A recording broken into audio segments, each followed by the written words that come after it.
Yes, Steve. Now let's see how to connect AWS cloud. Let's say AWS, we have multiple regions, multiple regions. First, I want to connect AWS account. So multiple ways we can connect AWS cloud team. One is AWS providing AWS management console. AWS management console. It is a web user interface. You can use AWS management console. You can connect AWS cloud. You can select a region, whatever the region you want. Second approach is you can install AWS CLI in your developer mission or your mission. You may be developer, you may be administrator, you may be tester. You can install the CLI software. This CLI software available for Windows, Linux, and Mac operating system. Using this, you can send commands to communicate with AWS cloud. Other approach, using different programmatic languages. For every programming language, AWS providing SDK. SDK stands for Software Development Kit. Through this SDK, we can communicate with AWS cloud. Okay. Let's see practically using AWS Management Console.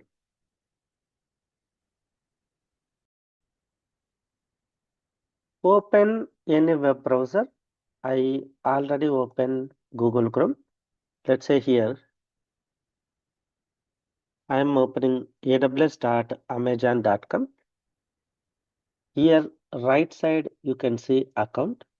You can click on AWS Management Console. Then you can log in using root user. So click on root user. Here you can see two users. One is root user, second one is IAM user.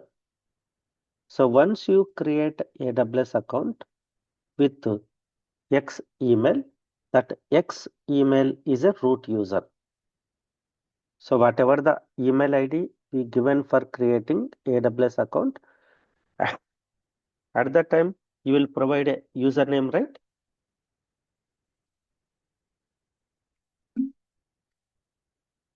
So that email, that account is root user account. Once you log in root user, using IAM service, you can create a IAM users. Let's say 10 developers are working. You can create AWS account for 10 developers and 8 data engineers are working. You can create separate users for AWS data engineers. 2 testers are working. You can create it. And 1 admin is working. You can create it. And you can create users. You can create groups. You can assign policies to users, policies to group. Okay. So clear, right? So that they can have a access of different services. So whatever the policy you give to user, based on that user can access services too. So in this first time, if you are logging, choose root user, then enter your root user email ID. And once you click on next button, it will open a password. You have to enter password.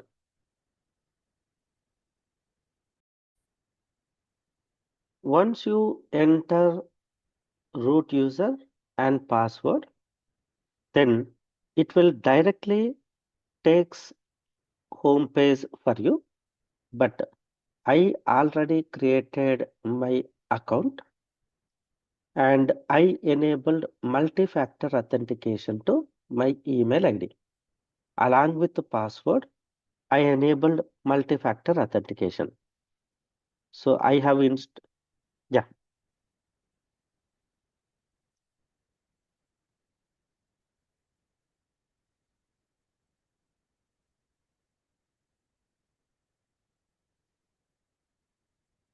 So once you create an account, you will get a free tier access, and you need to know free tier limits for all the services. Let's say I want to use EC2. What is the limitation of EC2? Free tier limitation of EC2. I want to use S3. You have to know what is the free tier limit of S3. Once a free tier is completed, then they are going to generate a billing. So once you log in, right side, you can see regions.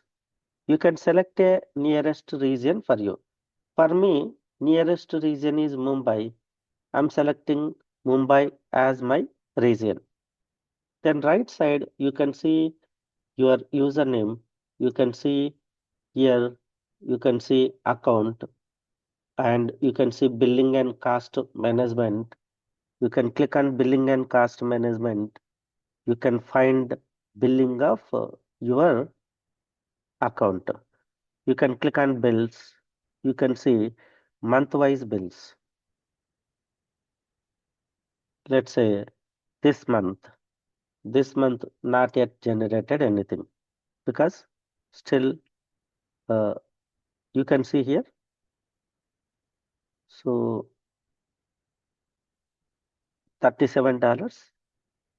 So see each service it is showing. You can find see dollars zero total services I used, but for all these services I utilized under free tier only. Okay, so you can select a month. If you are using this one from multiple months, it will give a list of months. You can select a month every month. Let's say here you can see November, October onwards I am using. Click on November, check November billing. November also no billing. Let's see October, October also no billing. I used these services. Okay, so every month it will show billing tip.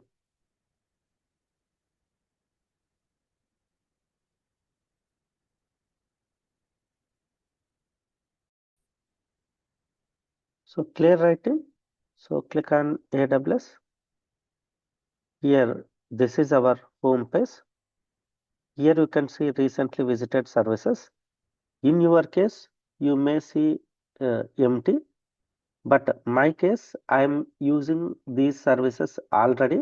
That's why it is showing recently visited. In search bar, whatever the service you want, you can search, you can open. Okay. Once you open that service, you can see in recently visited. Next time, instead of searching, you can go from recently visited.